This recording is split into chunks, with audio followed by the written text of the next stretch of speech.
இப்போ தனித்து நின்றால் அவருடைய எதிர்கால அரசியல் வாழ்க்கை என்ன ஆகும்? தனித்து நிற்கிற போது என்ன ஆகும்னா, ஒவ்வொரு தேர்தலுடைய பொறுப்பாளர்களும் வேட்பாளர்களும் கை காசு செலவு பண்ணணும். முதல்ல தேர்தல் அரசியல் இருக்கக்கூடிய சிக்கல் என்னன்னா, ஜனநாயகன் படம் வருதுன்னா ஒரு டிக்கெட்டுக்கு 200 ரூபா கொடுத்துட்டு படம் பார்ப்பான் மக்கள் எல்லாரும். ரசிகர்களாக இருந்தாலும் பொதுமக்களாக இருந்தாலும் 200 ரூபா டிக்கெட்டுக்கு 500 ரூபா கொடுத்துட்டு கூட படம் பார்ப்பான்.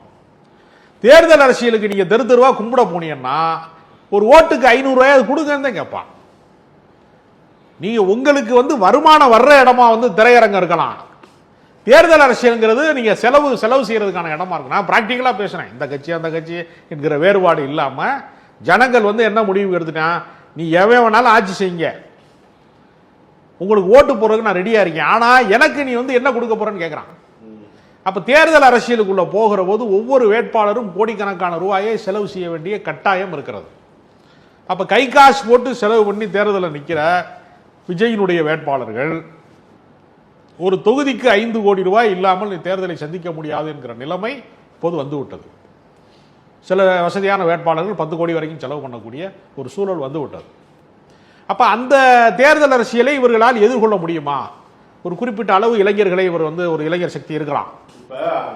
இப்ப நான் ஒரு எடுத்துக்காட்டுக்காக சொல்றேன்.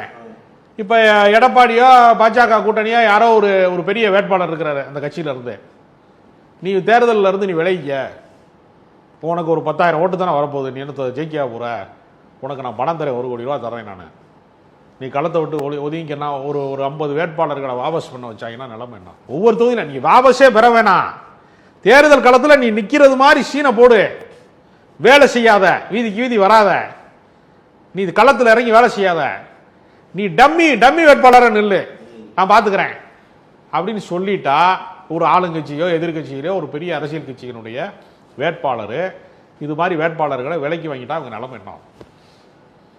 தேர்தல் அரசியல் எது வேணாலும் நடக்கும். கடைசி நேரத்தில் வேட்பாளரை வாபஸ் பெற கூட செய்வாங்க.